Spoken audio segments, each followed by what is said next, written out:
எடப்பாடி அருகே நிலத்தகராறில் விவசாயி கட்டையால் அடித்து கொலை. ஒரே குடும்பத்தை சேர்ந்த 4 பேரை கைது செய்து விசாரணை.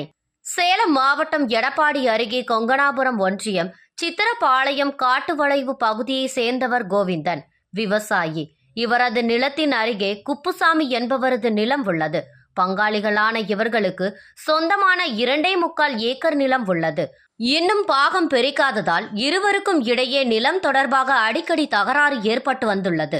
இந்நிலையில் கோவிந்தன் தனது விவசாய நிலத்தை உழுவதற்கு டிராக்டரை வரவழைத்தார்.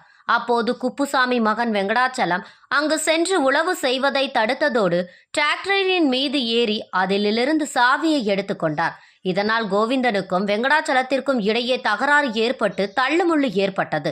இதை பார்த்த வெங்கடாச்சலத்தின் தந்தை குப்புசாமி, தாய் ராஜாமணி, வெங்கடாச்சலத்தின் மனைவி ராஜகிளி ஆகியோர் கோவிந்தனை மரக்கட்டை, கற்கள் ஆகியவற்றை கொண்டு சாரமாரியாக தாக்கினர். இதில் பலத்த காயம் அடைந்த கோவிந்தன் சம்பவ இடத்திலேயே பரிதாபமாக உயிரிழந்தார். இது குறித்து தகவல் அறிந்த சங்ககிரி போலீசார் டிஎஸ்பி ராஜா, கொங்கணாபுரம் போலீஸ் இன்ஸ்பெக்டர் தனலட்சுமி மற்றும் போலீசார் சம்பவ இடத்திற்கு சென்று கோவிந்தன் உடலை கைப்பற்றி பிரேத பரிசோதனைக்காக எடப்பாடி அரசு மருத்துவமனைக்கு அனுப்பி வைத்தனர்.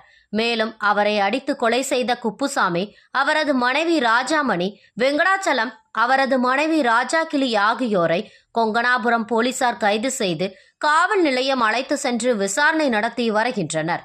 நிலத்தகராறில் விவசாயி அடித்து கொலை செய்யப்பட்ட சம்பவம் அப்பகுதியில் பெரும் பரபரப்பை ஏற்படுத்தியுள்ளது. சேலம் மாவட்டம் எடப்பாடியிலிருந்து நமது செய்தியாளர் லிங்கானந்த்.